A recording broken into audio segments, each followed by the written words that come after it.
UP के हरदोई की एक सच्ची घटना। एक लड़का जिसकी गर्लफ्रेंड की शादी हो चुकी होती है, उसे बहुत प्यार करता है।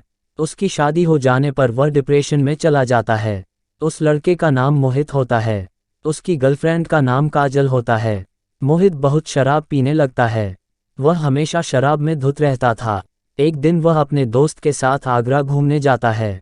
वहां पर 4 दिन रुकता है। इस बीच मोहित एक कोठे पर जाता है। वह शराब में धुत होता है। मोहित करोड़ा का मालिक था। कोठे का मालिक उसकी बड़ी महंगी गाड़ी देखकर खुश हो गया था।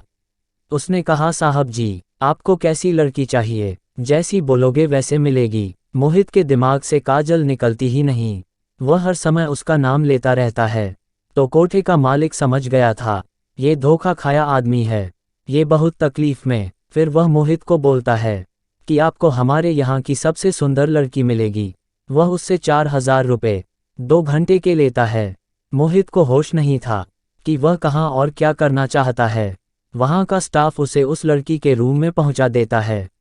वह लड़की अपने मुंह को ढके हुए बैठी होती है। मोहित शराब में धुत होता है और रोता रहता है, काजल काजल बोलकर। लड़की कुछ नहीं बोलती। लड़की का नाम अलीशा होता है। मोहित उसके पैरों में गिर जाता है। अलीशा अपने पैरों को धीरे से पीछे कर लेती है। फिर मोहित उठकर चलने लगता। अलीशा बोलती हैं, साहब जी, आपने कुछ किया नहीं है और अभी 1 घंटा बाकी है। मोहित बोलता है, मैं ऐसा लड़का नहीं हूँ, बस मैं धोखा खाया हूँ, जो मुझे पता नहीं चला, मैं इधर आ गया। साहब, अगर आप 2 घंटे से पहले चले गए तो हमारे मालिक हमारे ऊपर बहुत अत्याचार करेंगे। आपको यहाँ 2 घंटे रुकना पड़ेगा। मोहित उसकी बातों को सुनकर रुक जाता है। अब मोहित अपनी कहानी बड़बड़ाता रहता है। क्योंकि मोहित शराब में धुत होता है, इसलिए उसे होश ही नहीं होता वह क्या बोल रहा है। वह अलीशा के सामने अपनी सारी कहानी बता देता है। अब मोहित का टाइम खत्म हो गया था। अब मोहित वहां से चला जाता है। मोहित अपने घर आकर जब उसे होश आ जाता है तो वह अलीशा के बारे में सोचता है। वह सोचता है कि मैंने उसे अपने बारे में तो सब बता दिया, उसके बारे में तो पूछा ही नहीं। फिर वह अगले दिन में वही जाता है और वहां का मालिक, साहब बताओ क्या सेवा करूं? मोहित, मुझे उस लड़की से मिलना है। मोहित फिर वहां पैसे जमा करवाता है और मोहित को उसके कमरे में भेज देते हैं। मोहित अब अलीशा से कल के लिए माफ़ी मांगता है। अलीशा, साहब आप तो बहुत अच्छे हो, आपने तो हमारी इज्जत की है, और कोई होता तो पता नहीं क्या करता। मोहित उससे पूछता है, तुम यहाँ कैसे आई हो? इतना सुनते ही वह जोर जोर से रोने लगती हैं। मोहित ने उसे चुप किया। फिर बोली, यहाँ मुझे जबरन उठाकर लेकर आए हैं। मेरी शादी वाले दिन मेरा अपहरण हो गया था। जब मुझे होश आया तब अपने आप को इस कोठे पर देखा। मैं हैरान हो गई क्योंकि आज मेरी शादी थी और मैं कोठे पर। मेरे घर वाले कहाँ, क्या होगा मुझे नहीं पता। मुझे यहाँ 5 साल हो गए।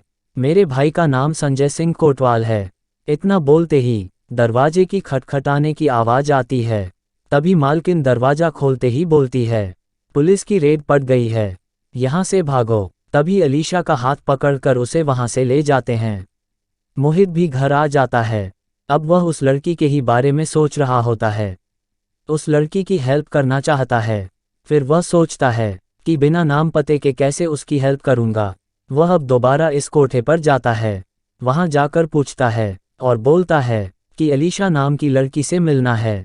मैं कल उससे मिलने आया था, फिर पुलिस आ गई थी।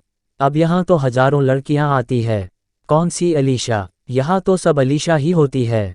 फिर वह घर आ जाता है, उसी के बारे में सोचता रहता है। मोहित अपने पापा के पास जाता है। पापा, बिना पते के केवल नाम से हम किसी के घर तक कैसे पहुँच सकते हैं? उसके पापा पूछते हैं, किसके बारे में जानना है? पापा, मैं कल एक कोठे पर गया था। इतना सुनते ही उसके पापा ने एक जोरदार तमाचा मारा। फिर मोहित बोला, पापा जैसे आप सोच रहे हैं वैसा मैंने कुछ नहीं किया। वह लड़की मजबूरी में वहाँ है, किसी ने जबरन अपहरण कर लिया था। तब वह कोठे पर रह रही है, उसे वहाँ नहीं रहना और वह वहाँ से निकलना चाहती हैं। मैं उसकी हेल्प करना चाहता हूँ, पर बिना पते के कैसे पता करूँ? फिर उसके पापा बोलते हैं कि सोशल मीडिया पर नाम डालकर देखो, कुछ मिले। फिर मोहित नेट, फेसबुक पर, ट्विटर पर उसके अकाउंट देखता है तो अलीशा की प्रोफाइल निकलती है। फोटो तो वही होती है, उसमें उसके भाई संजय सिंह का नाम भी जुड़ा रहता है। तब उसे मैसेज करता है कि अपनी बहन के बारे में जानना चाहते हो तो मुझे तुरंत मैसेज करो। उसका भाई ऑनलाइन होता है, तभी वह उसे मैसेज कर देता है और उसे मिलने के लिए बुलाता है। वह कानपुर से हरदोई जाता है और मोहित से मिलता है। मोहित उसे सारी बात बताता है, फिर वह बहुत रोता है। साथ में उसकी माँ भी होती है। उसकी माँ उसके सामने हाथ जोड़े खड़ी रहती है कि बेटा मेरी बेटी को मिलवा दो। दोनों मोहित के घर पर चले जाते हैं। अगले दिन मोहित और उसका भाई पुलिस स्टेशन जाते हैं, वहाँ एफआईआर दर्ज करते हैं। फिर पुलिस कार्रवाई करती है और दोनों कन्नौज जाते हैं। वहाँ पता चलता है कि अलीशा कन्नौज में किसी कोठे पर है।